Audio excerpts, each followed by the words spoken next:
Alrighty, good morning. Getting started, showing you the Pigeon River Bridge as we cross over the Pigeon River. I'll catch you. I just got dropped off with 3 other hikers from the Discerning Hiker, and ready to start the day. It's really overcast, might sprinkle a little in the morning, and I got like a 3,200 foot climb in the first 4 miles. So I'll check in when I'm taking a break up top and see how it's going. See, oh, there goes Ken from the Discerning Hiker. See you later. Alrighty, good morning again. I just got up the first little mini climb before we start the big one. Got a little distance between me and some of the other folks, just so I don't have anybody in a video that might not want to be in one. Really good night's sleep at the Discerning Hiker. Man, I slept like a log. Really felt good. Could have stayed in bed for another hour or two for sure, but got to get at it. And so I got 3 folks behind me that were staying there last night. Older woman, older, I don't know, I can't tell people's ages anymore, but let's say mid-50s to mid-60s. Northbound, Nona, and then a guy probably in that same age range from Hawaii. His name is Paulie Lama. And then a young guy, 21 years old, recently graduated from Georgia Tech. His trail name is Gump. So they're all doing the same thing I'm doing today. I think a couple are trying to get to the first shelter, which is like 8 miles. I'm hoping to get to the second shelter, which is like 16. That puts Hot Springs, North Carolina in target tomorrow, but we'll see what this climb does to me. Apparently there's some stealth camping sites between the 2 shelters if I decide to bail and not go all the way to 16. So we will see. Today's Would You Rather is going to be sports related.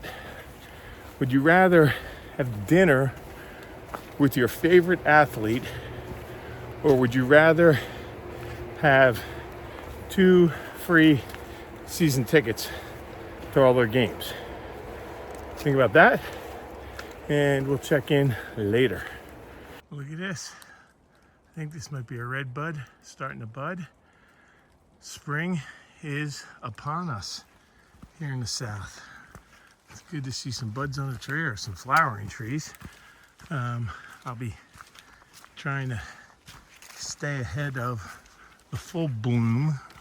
And there's a couple more down in the valley there next to me. You won't be able to see them with the phone camera, but maybe. There's a couple more right there, starting to bloom, which is nice. So get to see some of that maybe before the full on green tunnel forms, which a lot of people say makes this pretty boring and tedious when you don't get to see a lot of stuff. So that's part of the reason for starting early, is you get to see more.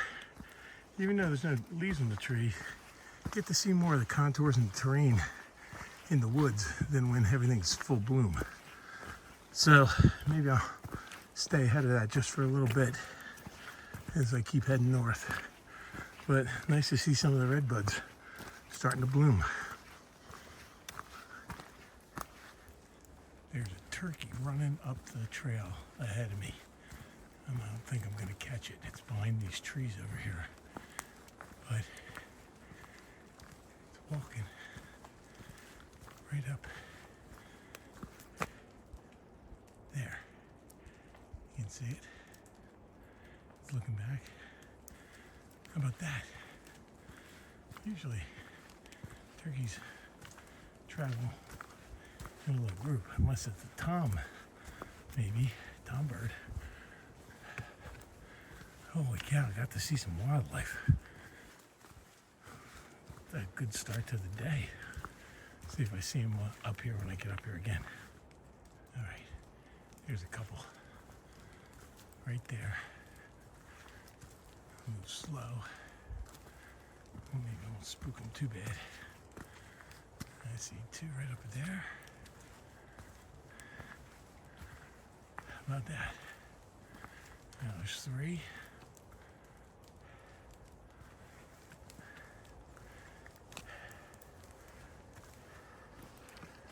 Heading down the hill. Oh, now they're running. They see me. There goes one. The other two are down there. They're still running around down there. Awesome. Good morning. And now it's going. Took off. Started flying as soon as it heard me. That's awesome. Alrighty. Feeling better about that. So how's this for a major blowdown? This looks really fresh. Wouldn't be surprised if it was even one of the last couple nights. I mean, that stuff looks just sheared off right in the middle of the trail. I have to climb over it here. Still got 9/10 of a mile to get to the top of Snowbird Peak, but we're making it slow but sure. Almost at the top of Snowbird, 1/10 of a mile. We've gone 5.39 miles, 3,030 feet of elevation gain, and we're just about there. Sun's trying to peek out through the haze, and it's a nice AT sign. Legs aren't feeling too bad. Just thought I'd show you when it's opening up. It's getting a little almost above the trees up here, I guess. We'll see what the view is when I get up there.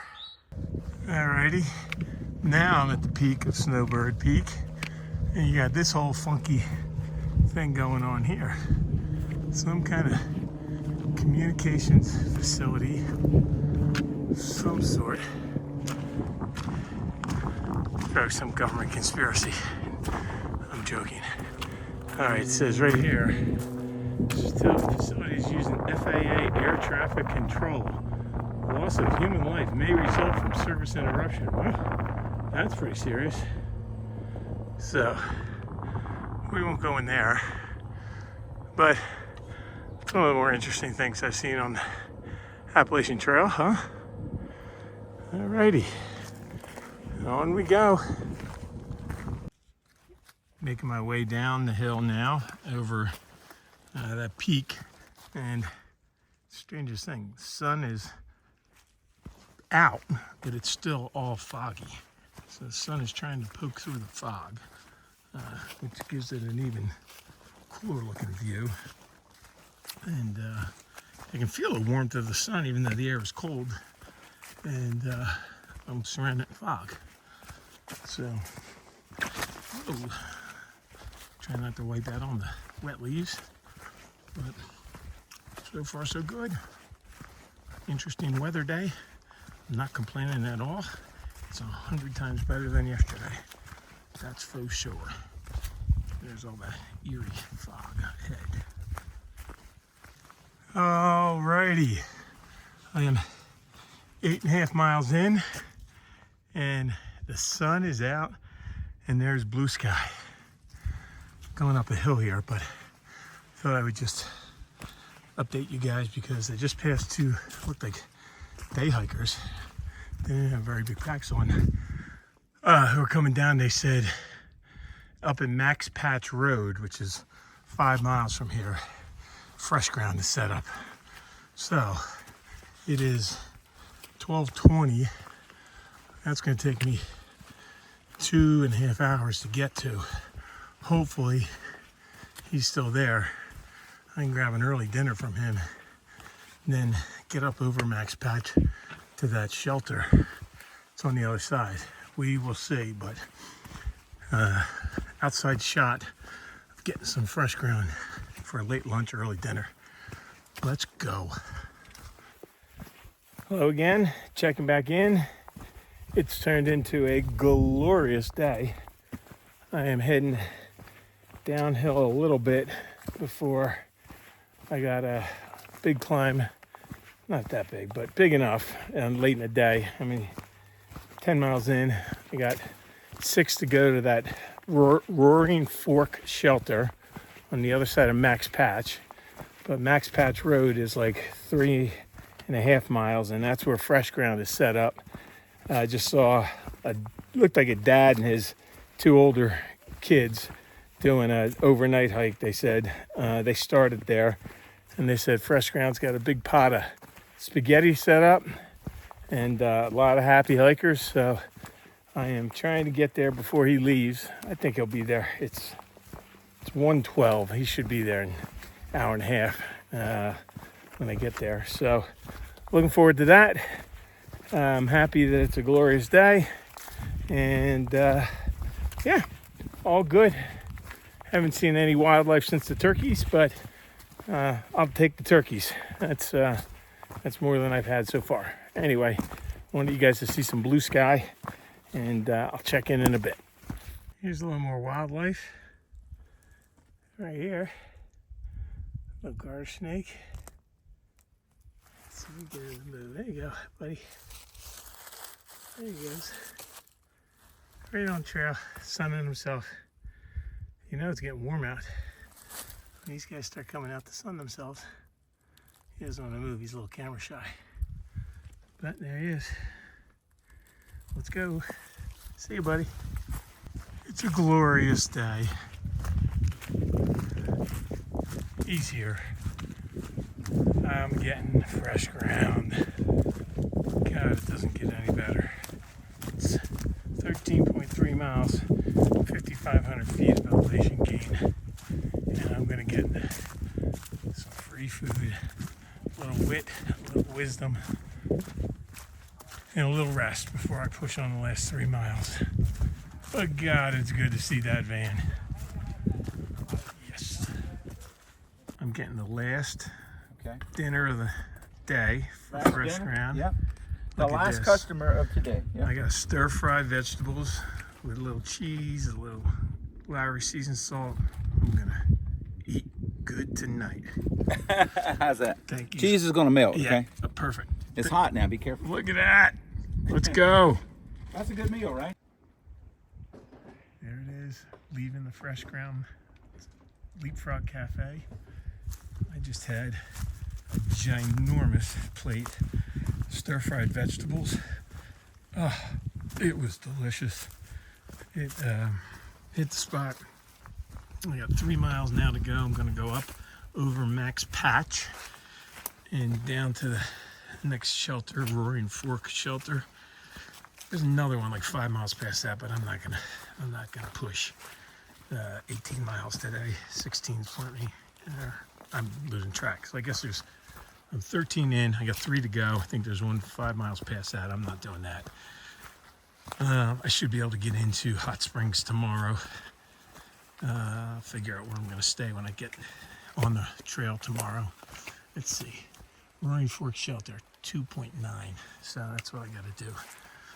Anyway, love seeing fresh ground. Great talking with them. And I'll show you the shelter when I get there.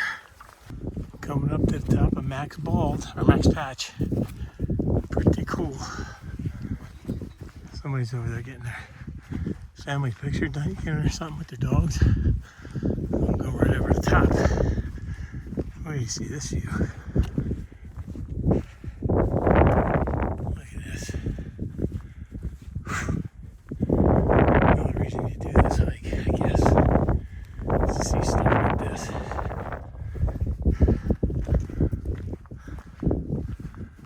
As far as the eye can see. It's a little breezy. That's probably screwing up the audio. But this is Max Patch. Those dogs are checking me out. And this is an awesome view. All right, I am less than a mile to the Roaring Fork shelter. It's 4:08. I'm not gonna push any further past that. I think 16 miles will be enough today. And can't see much with the sun behind me, huh? Anyway, wanted to do the would you rather. Would you rather have dinner with your favorite athlete or season tickets to their team? Now, I'm not a big, I don't think I could pick. I didn't think I could pick a single favorite athlete that I have, because it depends on the sport, depends on kind of my time and my era in life. When I was a kid, I had a different one than you get older. So, and I think if I was thinking commercially, with my business hat on, you'd want the season tickets, because even if you didn't use them, they're ridiculously expensive these days, and you could put them on StubHub and make some money.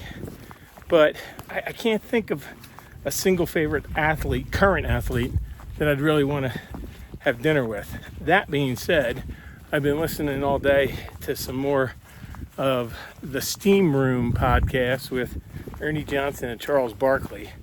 And I would tell you, I would love to have dinner with Charles Barkley. I have met him like 3 or 4 times over the years, most recently last summer on the golf patio at the golf club I belong to. He was there. Somebody took him out playing, and he's always gracious.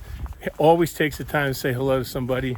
Will always take a picture with you. I did a selfie with him. Wasn't a very good one. But I would love to have dinner with that guy. He might be one of the most fascinating people I know, or that I know of. Just listening to his podcast, he is hysterical. He is authentic. I have the highest, I place the highest value on authenticity probably of any trait of a person, and he is absolutely an authentic guy. And I think that's why so many people like him, and why he's been so successful, not just at basketball, but beyond basketball. So I don't think he counts. He's not a current athlete. He's more of a media personality, but I would take the tickets. I would love to have dinner with Charles sometime, or at least get him out on the golf course and play around the golf. And that's it. If there's anything interesting down at the shelter, I will show you that. If not, I'll sign off. See ya.